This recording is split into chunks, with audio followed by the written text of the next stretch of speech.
Tu perds souvent en trading et tu ne comprends pas pourquoi. Tu penses que le marché est contre toi.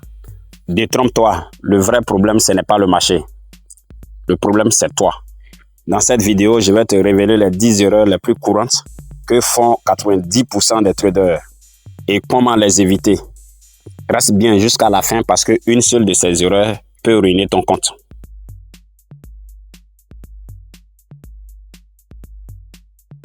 Avant d'aller plus loin, abonnez-vous à la chaîne, activez la cloche de notification pour être au parfum de toutes les bonnes informations que nous envoyons ici.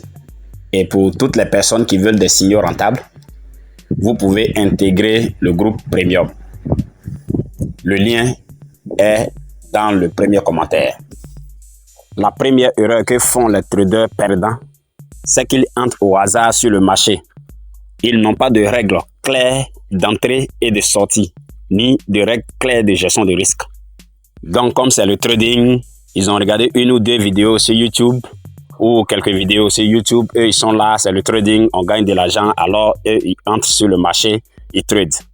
Et ils sont ruinés chaque fois. Pour t'en sortir, tu dois avoir des points d'entrée clairs, un plan d'entrée sur le marché clair, un plan de sortie sur le marché clair. Et je vous assure que cette première erreur-là fait des ravages.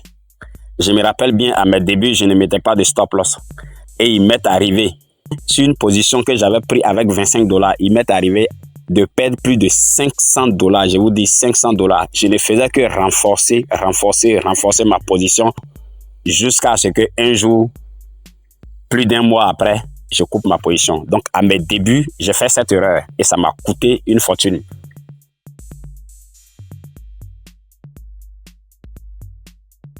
La seconde erreur s'appelle la surenchère émotionnelle ou overtrading.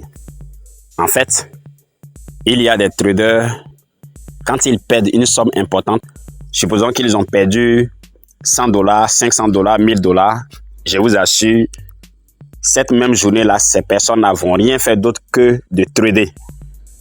Pourquoi? Parce que ils ont la haine. Ils veulent avoir forcément raison. Ils veulent trader pour rattraper forcément ce qu'ils viennent de perdre. On appelle ça le overtrading. Et c'est très dangereux. On ne trade pas avec la haine ni la vengeance.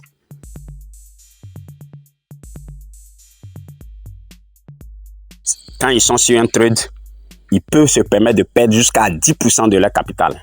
Jusqu'à 20% de leur capital. Mais laissez-moi vous dire quelque chose.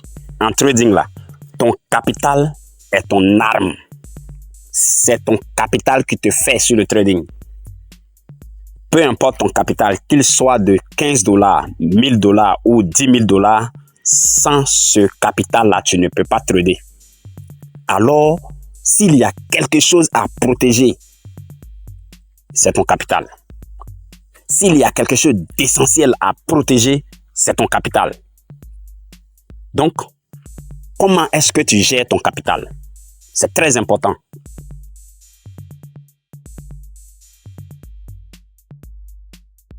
La quatrième erreur des traders perdants, c'est que c'est des singes.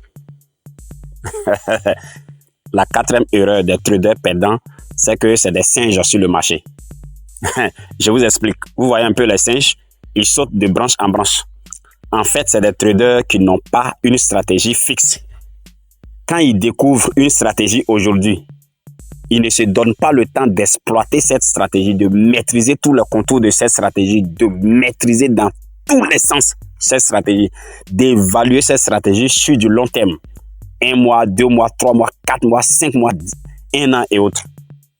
Et ces traders qui sautent de stratégie en stratégie sont toujours sur les réseaux sociaux en train de chercher la meilleure stratégie. Moi, ma seule stratégie que j'enseigne dans ma formation Liberté me suffit largement. Elle me permet de savoir quand est-ce que je rentre sur le marché, quand est-ce que je dois sortir du marché, quand est-ce que je récupère mes bénéfices, quand est-ce que je peux attendre.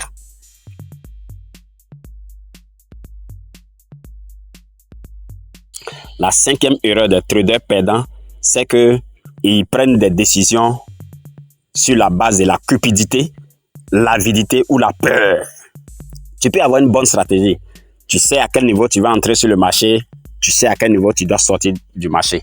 Mais si tu gères ce trade-là avec trop d'émotion, tu peux perdre. Supposons que tu as eu un bon point d'entrée et que tu as 1000 $ dans ton portefeuille. Et puis tu es entré avec les 1000 $ en prenant un levier 20.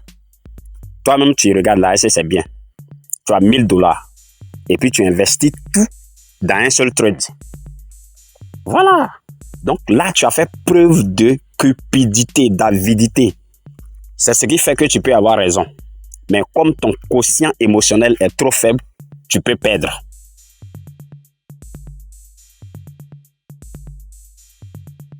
La 6e erreur des traders perdants, c'est le manque de patience. Alors, pourquoi le manque de patience peut être une erreur? Tu vois, le trader, il a analysé le marché. Lui-même, il sait que c'est à ce niveau-là il doit entrer. Et comme il a vu quelques bougies vertes ou quelques bougies rouges, et il n'attend pas son niveau d'entrée, il est déjà sur le marché. Parce qu'il a perdu patience. Et cette perte de patience qui l'a poussé à ne pas respecter son niveau d'entrée va rougir ses yeux. Il sera tout à l'heure dans le rouge et il va cramer son compte. Un bon trader sait poser ses pièges. On a appris à poser les pièges au village. Au village, quand on va poser nos pièges, on pose nos pièges dans les points stratégiques où les animaux peuvent passer. On est patient. Donc, on s'en va à la maison et on revient le lendemain pour voir nos pièges. Donc, tu ne vas pas t'asseoir là pour voir quel animal va venir tomber dans le piège devant moi tout de suite. Non, on ne fait pas ça dans la vie réelle. Donc, pourquoi tu fais ça dans le trading? Donc, qu'est-ce qu'on fait? On va à la maison, on revient. Aujourd'hui, le piège n'a pas pris d'animaux. On répare. Le lendemain, on vient. Et un jour, quand tu viens, tu trouves un rat, un agouti, etc. Et c'est comme ça que la vie du trading est. Un bon trader trace d'avance tous ses points d'entrée. Il a déjà tout calculé. Et puis, il passe à autre chose. Et quand c'est validé, alors il entre sereinement sur le marché et il fixe ses limites. C'est comme ça que ça marche.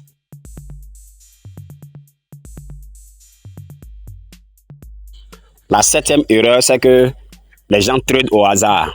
Ils n'ont pas un journal de trading. Quand tu n'as pas un journal de trading là, comment est-ce que toi, tu peux savoir? Comment est-ce que tu peux être aussi sûr que la même erreur que tu as faite hier et qui a cramé ton compte, comment tu peux être aussi sûr que cette même erreur-là, tu ne vas pas encore la commettre aujourd'hui ou demain?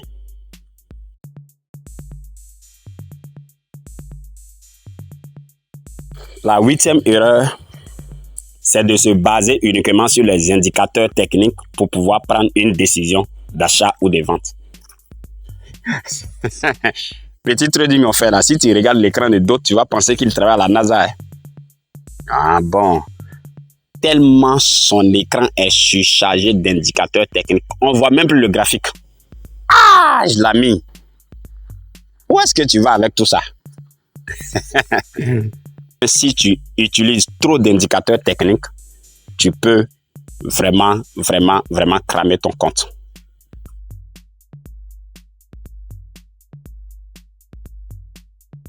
Dans n'importe quel domaine de la vie, on a toujours besoin d'un mentor. On a besoin de quelqu'un qui nous attrape la main et qui nous aide à avancer. Malheureusement ou heureusement, la plupart d'entre nous avons accès à de l'information gratuite et abondante. Et grâce à cette abondance d'informations, la plupart d'entre nous avons oublié qu'on a besoin d'un mentor pour avancer, de quelqu'un qui nous coach, de quelqu'un qui nous entraîne, de quelqu'un qui nous aide à comprendre les graphiques du trading. Alors, il faut comprendre que c'est une erreur fondamentale de vouloir apprendre une activité sans un mentor. Certains vous diront qu'ils ont réussi sans mentor. C'est bon, mais tout le monde n'est pas exceptionnel dans la vie. Le mieux, c'est d'identifier un mentor et puis d'accepter que ce mentor nous entraîne. Pour apprendre à conduire un véhicule, on a toujours besoin d'un mentor. Pour apprendre la chirurgie, on a toujours besoin d'un mentor. Pour apprendre à lire et écrire, on a toujours besoin de quelqu'un qui s'y connaît, des maîtres, des mentors, c'est quand tu as un bon mentor que tu peux bien filtrer toutes ces informations que tu reçois sur les réseaux sociaux ou avec les intelligences artificielles. Ok? Sans un bon mentor, tu risques vraiment de te perdre et puis d'abandonner ce trading tellement tu vas cramer tes comptes. Si vous avez besoin d'une formation de qualité, je suis là pour vous aider. Voilà, vous n'avez qu'à m'écrire directement et puis vous allez bénéficier de la formation Liberté. Et à partir de ce moment-là, même si vous êtes sur un graphique et vous êtes perdu, vous m'écrivez simplement et puis je vous donne mon avis sur le graphique. Et c'est comme ça qu'on évolue ensemble.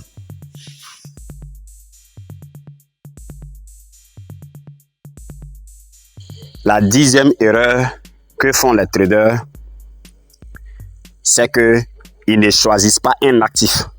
Je vois des gens trader le forex, ils tradent les matières premières, après ils se vont trader les crypto-monnaies. En fait, ils sont à peu près partout. Un bon trader choisit son actif.